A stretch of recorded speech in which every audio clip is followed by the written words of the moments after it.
Hello दोस्तों, चलो बात करते हैं स्पेक्ट्रोस्कोपी के क्वेश्चन के बारे में। आइए देखते हैं पहला क्वेश्चन। वीडियो पोस्ट करके 4 मार्क्स का था। दिसंबर किसका भैया? जून 17 का है क्वेश्चन। जून 17 का है ये क्वेश्चन। पहले वीडियो पोस्ट करके आप खुद ट्राई कीजिए। जून 17 का क्वेश्चन है, 4 मार्क्स का है, 4 मार्क। देखो ऑप्शन पहले दिए हुए हैं, ये क्वेश्चन बाद में दिया हुआ, ऐसा नहीं है।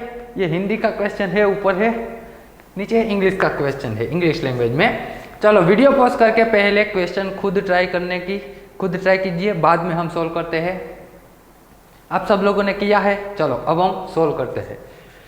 देखो तो भैया, पहले है ना, मैं क्या करता हूँ मालूम है आपको, सबके थोड़े थोड़े फ्रेगमेंट लिखता हूँ, और जो आंसर नहीं आता ना उसको निगलेक्ट कर देते हैं। जो आंसर नहीं आता उसको निगलेक्ट करते हैं। तो इसको मैं छोटा कर दूँ, आप सब लोगों ने लिखा ही होगा ये क्वेश्चन। चलो अब मैं पहला ऑप्शन है ना, पहला ऑप्शन, उसके फ्रेगमेंट लिखता हूं। ध्यान देना, इधर पहला ऑप्शन कुछ ऐसा है ना, OCAT यानी कि O इथाइल है ना, ऐसा फ्रेगमेंट है पहला ऐसा ऑप्शन है, इसके फ्रेगमेंट लिखता हूं। ध्यान देना, ऐसे फ्रेगमेंट आते हैं ऑप्शन में। हमें कितने सारे एनएमआर डेटा दिए हुए हैं ना, उसके हिसाब से हमें लिखना है। तो देखो तो भैया, अब मैं इसके फ्रेगमेंट के बारे में, यदि ये प्रोटॉन के बारे में बात करूं, तो ये प्रोटॉन का सिग्नल मैंने इसे ए कह दिया, ये बी कह दिया, तो ए क्या आएगा? ए आएगा 2H। डेल्टा ppm की जरूरत नहीं है अभी, सिर्फ इतना लिखो। इसका कितना आएगा? इसका फ्रेगमेंट क्या आएगा? 2H। और ये 2 हाइड्रोजन जो है ना, ये 2 हाइड्रोजन, उसका स्प्लिटिंग कौन करता है? ये 2 हाइड्रोजन का स्प्लिटिंग करता कौन है भैया? 2 हाइड्रोजन का स्प्लिटिंग करता है ये मिथाइल इसका स्प्लिटिंग करेगा ना। तो मिथाइल पे 3 प्रोटॉन, यानी कि तीनों मिलके ये CH2 का स्प्लिटिंग करेंगे, CH2 का। तो 3 लोग मिलके स्प्लिटिंग कर रहे हैं, तो किस में होगा? क्वार्टेट में होगा। तो स्प्लिटिंग क्वार्टेट में होगा, यानी कि 2H क्वार्टेट, एक फ्रेगमेंट ऐसा आएगा। दूसरा सिग्नल में 2, इसकी बात करूं तो 3H, इसके बारे में क्या लिखा जाएगा? 3H, 3 प्रोटॉन है इसलिए 3H। और ये मिथाइल के तीनों प्रोटॉन का स्प्लिटिंग कौन करेगा? मिथाइल के तीनों प्रोटॉन का स्प्लिटिंग करता है भैया ये दोनों प्रोटॉन, यानी कि ये ट्रिपलेट में स्प्लिट होगा। तो पहले तो कुछ ऐसा देखो कि ये दोनों पहले ऑप्शन यदि हमारा आंसर होता, यदि पहला ऑप्शन हमारा आंसर होता, तो ऐसे कुछ सिग्नल मिलते 2H क्वार्टेट और 3H ट्रिपलेट। तो देखो तो भैया, ऐसे है या नहीं है? ऐसा यहाँ 3H सिंगलेट है, 2H ट्रिपलेट है, दूसरा भी 2H ट्रिपलेट, 2H मल्टीपल, यानी कि क्वार्टेट वाला 2H क्वार्टेट हो ना, 2H क्वार्टेट हो, ऐसा सिग्नल ही नहीं है। इसका मतलब क्या हुआ? ऐसा यदि सिग्नल नहीं है ना, तो पहला ऑप्शन नहीं आएगा। पहला ऑप्शन यदि होता तो 2H क्वार्टेट वाला सिग्नल होना चाहिए, ऐसा सिग्नल नहीं है। इसका मतलब पहला ऑप्शन गया। आइए देखते हैं दूसरे ऑप्शन के बारे में। दूसरे ऑप्शन देखते हैं। दूसरा ऑप्शन देखो ना, इसमें क्या है? देखो तो इधर भैया, इसमें है क्या? यहाँ पे 3H सिंगलेट, क्या सभी फ्रेगमेंट अब इसको फॉलो कर रहे हैं या नहीं, वो देखना है हमें। सभी फ्रेगमेंट इसको फॉलो कर रहे हैं या नहीं कर रहे हैं, वो इसके बारे में देखना है। यहाँ पे CH3 है ना, तो मैंने इसको सिग्नल A कह दिया, यहाँ पे प्रोटॉन B, C, इधर C, यहाँ पे D और E। 1 2 3 4 5 सिग्नल दिए हुए हैं ना हमें। कितने सिग्नल है? 5 सिग्नल है। तो यहाँ पे पहले से मैं लिखूँ A इज इक्वल टू क्या आएगा? तो कि A 3H सिंगलेट, ऐसा पिक है, एक 3H सिंगलेट है, इधर रहा 3H सिंगलेट है। अभी सिर्फ फ्रेगमेंट को सेटिस्फाई करना है, दूसरे को नहीं, डेल्टा ppm को अभी नहीं सेटिस्फाई करना। चलो B वाला प्रोटॉन है ना, B, उसका क्या आएगा सिग्नल भैया? तो उसका सिग्नल आता है 2H ट्रिपलेट। ये B का स्प्लिटिंग कौन करेगा? B का स्प्लिटिंग कौन करता है? C पे रहने वाले प्रोटॉन, उसके बगल में रहने वाले प्रोटॉन। तो B का स्प्लिटिंग करता है C पे कितने प्रोटॉन है? तो कि दो लोग मिलके B का स्प्लिटिंग कर रहे हैं। इसका मतलब कि B का स्प्लिटिंग ट्रिपलेट में होगा। चलो 2H ट्रिपलेट हो गया। C के बारे में बात करते हैं, C के बारे में। तो यहाँ पे C पे कितने प्रोटॉन है? तो कि भैया 2 प्रोटॉन है CH2 के, और ये 2 प्रोटॉन C वाले 2 प्रोटॉन का स्प्लिटिंग कौन करता है? C वाले 2 प्रोटॉन का स्प्लिटिंग उसके आसपास में रहने वाले एनवायरनमेंट में, उसके एनवायरनमेंट में आसपास में जो लोग रह रहे हैं वो उसका स्प्लिटिंग करेगा। यानी कि यहाँ पे B पे भी 2 प्रोटॉन है, D पे भी 2 प्रोटॉन है, यानी कि B के 2 प्रोटॉन और D के 2 प्रोटॉन दोनों ने मिलके टोटल 4 प्रोटॉन ने मिलके C का स्प्लिटिंग किया, टोटल 4 लोगों ने मिलके किया। तो हम क्या लिख सकते हैं यहाँ पे? मल्टीपल, ज्यादा प्रोटॉन हो गए यानी कि वहां हम मल्टीपल लिख सकते हैं, तो यहाँ पे मल्टीपल लिख दीजिए। फिर आई D की बात, किसकी बात आई भैया? ये D के प्रोटॉन की। तो D पे है कितने प्रोटॉन? तो कि भैया 2 प्रोटॉन है D पे, चलो 2 प्रोटॉन लिख दिए। D का स्प्लिटिंग कौन करेगा? अब स्प्लिटिंग लिखना है तो D का स्प्लिटिंग कौन करेगा? उसके आसपास में रहने वाले एटम, उसके आसपास में यहाँ पे E पे भी प्रोटॉन है और C पे भी प्रोटॉन है, तो C पे 2 प्रोटॉन, E पे भी 2 प्रोटॉन, टोटल हो गए 4 लोगों ने मिलके स्प्लिटिंग किया, तो इसका स्प्लिटिंग भी हो गया मल्टीपल में। किस में हो गया? मल्टीपल में। बारी आई E की, तो E पे कितने प्रोटॉन है? 2, और E का स्प्लिटिंग कौन करेगा? E का स्प्लिटिंग कौन करता है? तो कि E का स्प्लिटिंग तो D करता है, D पे रहने वाले, तो D पे तो 2 प्रोटॉन है, तो कुछ ऐसे ऑप्शन आएंगे, ऐसे ऑप्शन आएंगे। ठीक, चलो यही बात है। अब मैं क्या कहता हूं, ये सारे फ्रेगमेंट इसमें है? हाँ भैया है, सभी के सभी फ्रेगमेंट इसमें है। देखो यहाँ पे 3H सिंगलेट ये आ गया, 2H ट्रिपलेट आ गया, ये भी आ गया, यहाँ पे भी 2H ट्रिपलेट, तो ये C भी आ गया, 2H मल्टीपल ये भी आ गया, ये भी 2H मल्टीपल ये भी आ गया। इसका मतलब ये है, इसका मतलब ये है कि हमारा प्रोबेबल आंसर B हो सकता है। हमारा प्रोबेबल आंसर क्या है? B है। चलो ये B के, ये ऑप्शन नंबर B। अब मैं बात करता हूँ ऑप्शन नंबर C के बारे में। किसके बारे में? ऑप्शन नंबर C के बारे में। इसके फ्रेगमेंट भी लिखो, इसके फ्रेगमेंट लिखो। यहाँ पे मैंने मिथाइल के प्रोटॉन A कह दिया, यहाँ पे B, C, D और E, इसके आपको फ्रेगमेंट लिखने हैं। तो A का फ्रेगमेंट, A सिग्नल है, उसका फ्रेगमेंट क्या आएगा?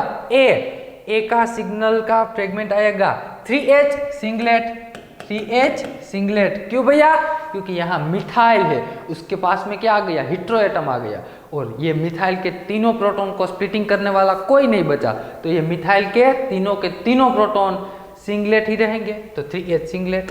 बात आ गई B की, तो ये B के प्रोटॉन जो है, B पे कितने प्रोटॉन है भैया? तो कि 2 प्रोटॉन है, 2H लिख दो। B का स्प्लिटिंग कौन करेगा? C पे रहने वाले, B का स्प्लिटिंग C पे रहने वाले, तो C पे कितने एटम है, कितने प्रोटॉन है? 2, तो यहाँ पे ट्रिपलेट लिखना पड़ेगा। C की बात आती है, तो C पे है कितने प्रोटॉन? तो कि भैया 2 प्रोटॉन है, C पे 2 प्रोटॉन है, और C का स्प्लिटिंग कौन करेगा? उसके आसपास में रहने वाले एटम, उसके आसपास में कितने एटम है? तो कि D पे भी 2 प्रोटॉन है और B पे भी 2 प्रोटॉन है, यानी कि टोटल 4 प्रोटॉन हो गए। तो 4 प्रोटॉन स्प्लिटिंग कर रहे हैं, इसका मतलब यहाँ पे हम मल्टीपल लिख सकते हैं, मल्टीपल। ठीक वैसी ही बात D की करे, तो D पे कितने प्रोटॉन है? तो कि भैया 2 प्रोटॉन है D पे, तो 2H लिखेंगे, और D का स्प्लिटिंग E पे रहने वाले और C पे रहने वाले दोनों मिलके कर रहे हैं, यानी कि यहाँ पे भी हम क्या लिखेंगे? मल्टीपल लिखेंगे। बात आती है E की, तो E पे 2H ट्रिपलेट लिखा जाता है। तो ठीक हूबहू ये दोनों एक जैसे मिले, ये दोनों एक जैसे है, यानी कि हमारा प्रोबेबल आंसर C भी आता है। हमारा प्रोबेबल आंसर क्या आता है? C भी आता है। D की बात करते हैं, D देखो D आएगा कि नहीं आएगा, वो हमें निकालना है। यदि आप इसका सिग्नल लिखोगे तो क्या आएगा? 3H singlet. चलो ये तो फ्रेगमेंट मिलता है। यहाँ पे आओ, यहाँ पे प्रोटॉन जो है ना, ये वाला प्रोटॉन, यहाँ पे B, ये जो प्रोटॉन है उसका सिग्नल क्या आएगा? 2H, और इसका स्प्लिटिंग कौन करेगा? 2H का स्प्लिटिंग कौन करेगा भैया? तो कि उसके पास में रहने वाला, यहाँ पे एक प्रोटॉन है ना, यहाँ पे एक प्रोटॉन है, ये प्रोटॉन हमारे ये वाले कार्बन का, यहाँ पे जो प्रोटॉन है, ये कार्बन पे 2 प्रोटॉन है, उसका स्प्लिटिंग करेगा। तो एक ही प्रोटॉन है, तो डबलेट में ऐसा फ्रेगमेंट कहीं नहीं दिया हुआ है, ऐसा फ्रेगमेंट नहीं दिया हुआ है। इसका मतलब हमारा आंसर D नहीं आ सकता। चलो B और C ये 2 बचे, A और D तो निकल गए, A और D निकल गए। चलो आपको सच नहीं पता, कोई बात नहीं, गलत है तो वो तो निकाल देंगे आपने। गलत तो निकाल दिए। अब ये दोनों में सिलेक्शन करना जरूरी है। ये दो तो आप आसानी से निकाल सकते हैं, लेकिन ये दोनों में कैसे सिलेक्शन करना है वो देखो, वो देखो। अब मैं इसको जाने देता हूं ना अभी, चलो अब इसकी भी जरूरत नहीं है, तो फ्रेगमेंट की बात हो गई। मैं क्या कहता हूं मालूम है आपको? अब मैं आपको एक यहां से समझाने की कोशिश कर रहा हूं, समझना। ठीक, ये दोनों में डिफरेंट कहाँ है भैया? ये दोनों में डिफरेंट कहाँ है? यहाँ कार्बोनाइल के लेफ्ट हैंड साइड पे ऑक्सीजन है ना, और यहाँ पे कार्बोनाइल की राइट हैंड साइड पे ऑक्सीजन है। कार्बोनाइल की राइट हैंड साइड पे ऑक्सीजन है। तो दोनों में सिर्फ डिफरेंट कितना है? इतना ही है। ध्यान देना इधर, यदि आपने इसे पकड़ लिया ना तो बहुत ही इजी हो जाएगा। मैं ऑप्शन नंबर बी की बात कर रहा हूँ। यहाँ पे एक चेन है, यहाँ पे ऑक्सीजन है, कार्बोनाइल, और यहाँ पे क्या है? मिथाइल है। यहाँ पे ऑक्सीजन, ये चेन है। और यहाँ ऑप्शन नंबर सी की यदि मैं बात करूँ, ऑप्शन नंबर सी की, तो ऑप्शन नंबर सी कुछ ऐसा है, कुछ ऐसा है। यहाँ पे CH3 है। इसका फ्रेगमेंट लिखोगे तो क्या आएगा? 3H singlet. इसका भी फ्रेगमेंट 3H सिंगलेट। बाकी तो सब कुछ आपको दोनों ऑप्शन में सही दिया हुआ है। दोनों ऑप्शन में बाकी के बाकी सारे सेट हो रहे हैं, लेकिन एक की डेल्टा ppm सेट नहीं होगी, एक की डेल्टा ppm सेट नहीं होगी। यदि आपने NMR का लेक्चर मेरा पढ़ा है तो उसमें मैंने कहा था कि यदि कार्बोनाइल के पास, कार्बोनाइल के बगल में मिथाइल आ गया तो उसकी डेल्टा ppm, कार्बोनाइल के बगल में मिथाइल आता है ना, तो उसकी डेल्टा ppm 2.5 होती है। कितनी होती है भैया? मैं किसकी बात कर रहा हूँ? ये वाले मिथाइल की, ये मिथाइल की, ये 3H सिंगलेट, उसकी डेल्टा ppm कितनी आती है? 2.5 आती है। 2.5 डेल्टा ppm आती है ये मिथाइल की। और यदि ऑक्सीजन के पास रहा, यदि ऑक्सीजन के पास रहा तो उसकी डेल्टा ppm मोर देन 3.0 आएगी। ऐसा लिखो ना, अभी ऐसा लिखो, 3 से ज़्यादा हो जाएगी। क्यों भाई? क्योंकि ऑक्सीजन की डायरेक्ट विड्रॉइंग इफेक्ट लग रही है, यहाँ कार्बोनाइल की विड्रॉइंग इफेक्ट लग रही है। तो इसकी डेल्टा ppm, ध्यान देना इधर, यहाँ से ही आप आसानी से क्वेश्चन सोल्व कर सकते हैं, आसानी से क्वेश्चन सोल्व कर सकते हैं। देखो इधर, यहाँ कार्बोनाइल के पास में मिथाइल है तो 3H सिंगलेट आया, ऑक्सीजन के पास में भी मिथाइल है तो 3H सिंगलेट आया। लेकिन कार्बोनाइल के पास यदि मिथाइल हुआ ना, कार्बोनाइल के पास मिथाइल हुआ ना, तो उसकी डेल्टा ppm 2.5 के आसपास आती है। और यदि ऑक्सीजन के पास मिथाइल हुआ तो उसकी डेल्टा ppm 3 से ज़्यादा आएगी, 3 से ज़्यादा आएगी, 3.5 से ज़्यादा आएगी। कितनी आएगी? 3.5 से ज़्यादा आएगी। अब देखो इधर, अब हमें निकालना है ये बी और सी में से ना, तो सिर्फ इतना देखो ना, सिर्फ इतना देखो, ये भी 3H सिंगलेट है, ये भी 3H सिंगलेट है, लेकिन हमें यहाँ जो डेल्टा ppm दी हुई है, डेल्टा ppm कितनी है? 3.50 दी हुई है। कितनी है भैया? 3.50 है। तो 3.50 डेल्टा ppm का मतलब क्या हुआ? यदि हमारा आंसर ये होता ना हमारा आंसर, तो इसकी डेल्टा ppm 2.5 होती और इसकी डेल्टा ppm 3.59 है। आपने आराम से क्वेश्चन सोल्व कर लिया, आराम से। देखो इधर, यहाँ आपको पता चल गया कि OMe ही आएगा, तभी उसकी डेल्टा, ये मिथाइल की डेल्टा ppm 3.5 से ज़्यादा हो जाएगी। यदि यहाँ ऐसा होता ना, कार्बोनाइल के पास में मिथाइल होता तो उसकी डेल्टा ppm कितनी आती? 2.5 आती, उसकी डेल्टा ppm 2.5 आती। लेकिन OMe है, यानी कि उसकी डेल्टा ppm कितनी आ गई? उसकी डेल्टा ppm 3.59 आ गई, 3.59। तो आपका सही आंसर है सी। आपका सही आंसर कौन सा आ गया भैया? सी। सी इज करेक्ट आंसर है। आइए दूसरे फ्रेगमेंट सेट करके देख लेते हैं। दूसरे फ्रेगमेंट को सेट करके हम देख लेते हैं। आप पहले काम कीजिए, ये क्वेश्चन आप लिख लेना, मैं इसको जूम इन कर देता हूँ। हम यहाँ सारे फ्रेगमेंट लिखते हैं, हम यहाँ सारे फ्रेगमेंट्स लिखते हैं। यहाँ पे रहा Br,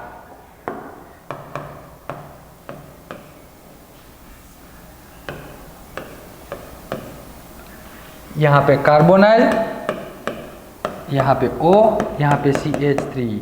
यदि मैं सिग्नल इसे ए कह दूँ, यहाँ पे सिग्नल नंबर बी, सिग्नल सी, डी और ई, टोटल इतने सिग्नल दिए हुए हैं ना, टोटल इतने सिग्नल हमें दिए हुए हैं। तो मैं क्या बात करता हूँ, इधर आपको ये दिए हुए हैं, अब मैं पहले से आपको लिखाता हूँ। नंबर ऑफ ए सिग्नल यानी कि यहाँ पे कितने आएंगे, 3H सिंगलेट, इसका स्प्लिटिंग 3H सिंगलेट में होगा। उसकी डेल्टा पीपीएम कितनी दी हुई है आपको, 3.59 दी हुई है। सिग्नल नंबर बी की बात करता हूँ भैया, बी क्या लिख सकते हैं हम, बी पे 2 प्रोटॉन है, 2H, इसका स्प्लिटिंग सी पे रहने वाले यानी कि ट्रिपलेट में हो जाएगा, ट्रिपलेट में हो गया। फिर बात करनी है उसकी डेल्टा पीपीएम की, तो ऐसा है, इधर रहा 2H ट्रिपलेट, डेल्टा पीपीएम 3.32 है, 3.32। या क्या हुआ, इतनी डेल्टा पीपीएम क्यों आई भैया, क्योंकि विड्रॉइंग इफेक्ट के कारण। किसके भाई, कार्बोनाइल की विड्रॉइंग इफेक्ट के कारण इसकी डेल्टा पीपीएम इंक्रीज हो गई, इसकी डेल्टा पीपीएम इंक्रीज हो गई। फिर बात करनी है इसकी सी की, तो यहाँ पे सी पे कितने प्रोटॉन है, 2 प्रोटॉन, ये तो सब हमने लिख ही लिया था ना, फिर से रिवाइज कर रहे हैं। इसकी डेल्टा पीपीएम कितनी आएगी भैया, इसकी डेल्टा पीपीएम 2H ट्रिपलेट नहीं, सॉरी यहाँ पे मल्टीपल आएगा ना, 2H मल्टीपल। फिर चलो पहले तो डी का भी 2H मल्टीपल आएगा और ई का कितना आएगा, 2H ट्रिपलेट, ये सब आप जानते हैं, यही आएगा। अब डेल्टा पीपीएम सेट करने की बारी है, डेल्टा पीपीएम सेट करने की बारी है। ये 2H ट्रिपलेट है ना, ये क्या है, 2H ट्रिपलेट, तो इधर रहा आपका फ्रेगमेंट 2.25 पे, तो 2.25 यानी कि इसकी डेल्टा पीपीएम इतनी क्यों आई, क्योंकि यहाँ पे Br जुड़ा है ना, ब्रोमीन, तो ब्रोमीन की विड्रॉइंग इफेक्ट के कारण उसकी डेल्टा पीपीएम 2.25 हो गई, 2.25 हो गई। अब 2 बचे ना सिग्नल, एक सिग्नल बचा 1.85 से 1.75 के बीच में और दूसरा 1.73 से 1.62 के बीच में, ये 2 सिग्नल बचे। एक डेल्टा पीपीएम की रेंज इतनी है, एक की इतनी है। अब मुझे बता देना, अब आप बता देना कि किसकी कितनी आएगी। यहाँ जो सी सिग्नल है, सी किसके साथ मैच करेगा, सी किसके पास है भाई, के पास, कार्बोनाइल से नजदीक है ना हमारा सी, तो कार्बोनाइल की विड्रॉइंग इफेक्ट के कारण सी की डेल्टा पीपीएम क्या होगी, सी की डेल्टा पीपीएम ज्यादा होगी। कार्बोनाइल की विड्रॉइंग इफेक्ट के कारण सी की डेल्टा पीपीएम ज्यादा होगी, तो उसकी डेल्टा पीपीएम 1.85, यहाँ ही लिखता हूँ, 1.85 से लेके 1.75 के बीच में आएगी। बाकी बचा डी 1.73 से लेके 1.62 के बीच में आएगी। तो हमने ऑप्शन नंबर सी को तो करेक्ट कर लिया कि हमारा option number C is correct answer है। चलो ये सारे डेटा भी सेट कर रहे हैं, अब बात करनी है सीएमआर के डेटा की। किसके भाई, सीएमआर के। तो एक बात तो आप भली भांति जानते हैं दोस्तों, एक बात भली भांति जानते हैं, कौन सी वाली, कि सबसे ज्यादा यदि हमारे कंपाउंड में कार्बोनाइल आ गया, क्या आ गया, कार्बोनाइल आ गया, तो सबसे ज्यादा जो डेल्टा पीपीएम होगी वो किसकी होगी, कार्बोनाइल की। तो ये कार्बन की है 174, ये कार्बन की है 174 डेल्टा पीपीएम आएगी, 174 कार्बोनाइल कार्बन की आएगी। फिर बात करनी है किसके बारे में भैया, फिर हमें बात करनी है 51 किसकी आ सकती है, 51। तो कि भाई यहाँ ऑक्सीजन के पास में है ना, ये वाला कार्बन किसके पास में है, ऑक्सीजन के पास है, तो इसकी आती है 51। यहाँ पे 32 आएगी। ठीक, कार्बोनाइल की विड्रॉइंग इफेक्ट जैसे जैसे डिक्रीज होती जाएगी, कार्बोनाइल की विड्रॉइंग इफेक्ट जैसे जैसे डिक्रीज होती जाएगी, वैसे वैसे डेल्टा पीपीएम भी क्या होती जाएगी, डिक्रीज होती जाएगी। यहाँ पे 32.9 आ गई, इसकी क्या आ गई, 32.9 आ गया। फिर इसकी डेल्टा पीपीएम 32.8 है। फिर आएगा इसकी 31 डेल्टा पीपीएम। क्यों भाई इसकी 31 आई, क्योंकि यहाँ पे देखो ये डी है ना, कार्बोनाइल की विड्रॉइंग इफेक्ट अब डी पे नहीं लगेगी, कार्बोनाइल की नहीं लगेगी, लेकिन ब्रोमीन की ज्यादा विड्रॉइंग इफेक्ट लग गई। इधर ब्रोमीन की इंडक्टिव इफेक्ट ज्यादा हो गई, तो इसकी डेल्टा पीपीएम इंक्रीज हो गई और इसकी आएगी 23, इसकी डेल्टा पीपीएम 23 आती है। तो ठीक ऐसे ही आप क्वेश्चन सोल्व कर लेना। क्वेश्चन नंबर क्या था भैया, क्वेश्चन नंबर 98 जून 17 का क्वेश्चन है, 4 मार्क्स का था। Option number C is correct answer. बढ़ते हैं अगले क्वेश्चंस की ओर। ये रहा, बहुत ही इजी क्वेश्चन है भैया, बहुत ही इजी क्वेश्चन है। चलो वीडियो पॉज करके आप खुद पहले तो ट्राई कीजिए। वीडियो पॉज करके आप पहले खुद ट्राई कीजिए। चलो वीडियो पॉज करके आपको ट्राई करना है। कुछ नहीं है भैया, कुछ भी नहीं है, सिर्फ स्प्लिटिंग लिखना है। DMS और D6 दिया हुआ है ना इन्होंने, DMS और D6 यानी कि कुछ ऐसा होगा, कुछ ऐसा होगा, इधर CD3 होगा ना। DMS और D6 का मतलब होता है CD3, यहाँ पे भी क्या आएगा CD3। कार्बन का स्प्लिटिंग पूछा है उसने पूछ लिया है, कार्बन का स्प्लिटिंग पूछा है। तो आप जानते हैं ना कार्बन का स्प्लिटिंग, ये वाला कार्बन है उसका स्प्लिटिंग करेगा कौन, तो कभी उस पे रहने वाले ही एटम, उस पे रहने वाले एटम ही उसका स्प्लिटिंग करेंगे। तो उस पे कौन रह रहा है, 13C की मैं बात करूं, 13C यानी कि कार्बन का स्प्लिटिंग कौन कर रहा है, तो कि कार्बन पे रहने वाले एटम कौन है, ड्यूटेरियम है। तो उसका स्प्लिटिंग का फॉर्मूला 2Na+1 हो गया, क्या हो गया 2Na+1 हो गया। तो 2N यानी नंबर ऑफ ड्यूटेरियम कितने हैं, नंबर ऑफ ड्यूटेरियम 3 है, तो यहाँ 3 लिखो। ड्यूटेरियम की I की वैल्यू, न्यूक्लियर स्पिन की वैल्यू आप जानते हैं 1 है, कितनी है 1+1, तो यहाँ पे 3 × 6 + 1 टोटल हो गया 7। तो किस में होगा स्प्लिटिंग, सेप्टेट में। किस में होगा भैया, सेप्टेट में उसका स्प्लिटिंग हो जाएगा, उसका स्प्लिटिंग हो जाएगा सेप्टेट में। तो ये 2 मार्क्स का क्वेश्चन था, अगला वाला 4 मार्क्स का क्वेश्चन था। बहुत ही इजी क्वेश्चन है, इसमें कुछ बात है नहीं। और आप इसको डेल्टा PPM भी दी हुई है, इसकी 39.7 डेल्टा PPM आएगी, कितनी आएगी 39.7 डेल्टा PPM आपको दी हुई है। तो ऐसे क्वेश्चन है। मिलते हैं अगले लेक्चर में कुछ नए क्वेश्चंस के साथ। Thank you very much.